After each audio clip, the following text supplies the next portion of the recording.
دن گزرتے رہے اور اسماعیل علیہ السلام بنو جرہم کے ماحول میں عمر کی منزلیں طے کرتے رہے اور وہ ہوش سنبھالنے کے قریب ہو گئے۔ ابراہیم علیہ السلام ہر سال 1-2 بار اپنے گھرانے کی دیکھ بھال کے لیے چکر لگاتے تھے۔ جب اسماعیل علیہ السلام نے ہوش سنبھالا تو ایک بار پھر ایک عظیم آزمائش کا وقت آ گیا۔ ہوا یوں کہ ایک مرتبہ ابراہیم علیہ السلام مکہ تشریف لائے، ایک جگہ آرام کے لیے بیٹھے کہ نیند کی وادی میں پہنچ گئے۔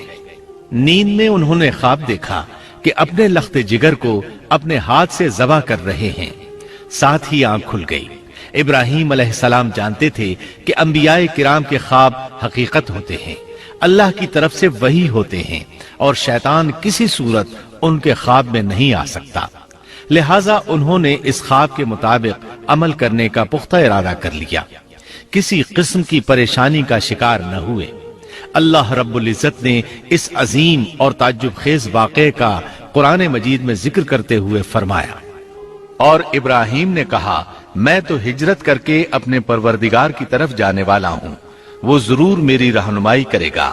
اے میرے رب، مجھے نیک بخت اولاد عطا فرما۔ تو ہم نے ایک بردبار بچے کی بشارت دی۔ پھر جب بچہ اتنی عمر کو پہنچا کہ اس کے ساتھ چلنے پھرنے لگا تو ابراہیم نے کہا میرے پیارے بیٹے، میں نے خواب دیکھا ہے کہ میں تجھے ذبح کر رہا ہوں، اب تو بتا تیری کیا رائے ہے؟ ابراہیم علیہ السلام نے اسماعیل علیہ السلام سے رائے لی۔ سبحان اللہ، انہوں نے جواب میں فرمایا اے ابا جان، آپ کو جو حکم ملا ہے کر گزریے۔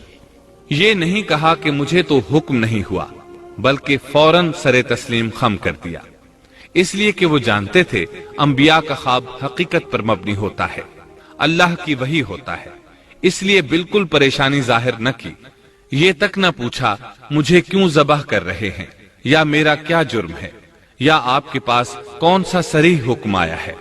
انہوں نے ایسی کوئی بات نہ کہی۔ اللہ کی فرما برداری اسی کو کہتے ہیں۔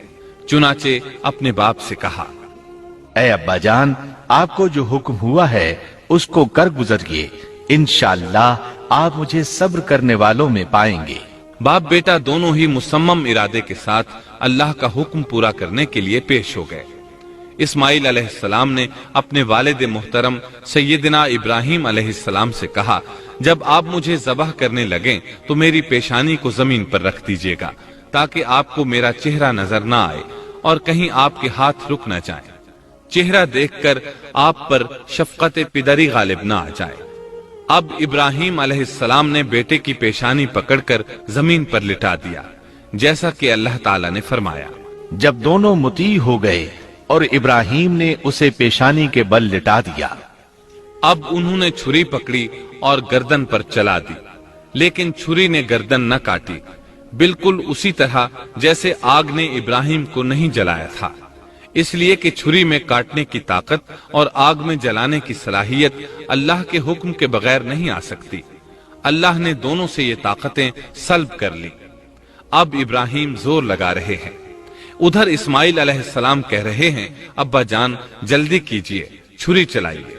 اللہ تعالیٰ نے اس واقعے کا ذکر یوں فرمایا ہے، جب وہ دونوں مطیع ہو گئے اور ابراہیم نے اسے پیشانی کے بل لٹا دیا۔ اس مطیع ہونے سے مراد اللہ کے حکم کو نافذ کرنا ہے۔ اب ظاہر ہے مطیع تو وہ پہلے بھی تھے، لیکن یہاں اسلما یعنی مطیع ہونے سے مراد کامل اسلام ہے، نہایت واضح اور حقیقی اسلام مراد ہے، اس لیے کہ کامل اسلام وہی ہوتا ہے جس میں بغیر کسی تردد اور توقف کے اللہ کے امر اور نہی کی تصدیق کی جائے، یہ تھا حقیقی اسلام۔ ہاں تو چھری چلتی رہی، گلا نہ کٹا، اس لیے کہ امتحان اور آزمائش کی تکمیل ہو چکی تھی۔ یہ بات ثابت ہو چکی تھی کہ اللہ کا حکم نافذ کرنے میں دونوں پوری طرح کوشاں ہیں۔ اللہ تعالیٰ بھی فرما برداری ہی کا صلہ عطا فرماتے ہیں۔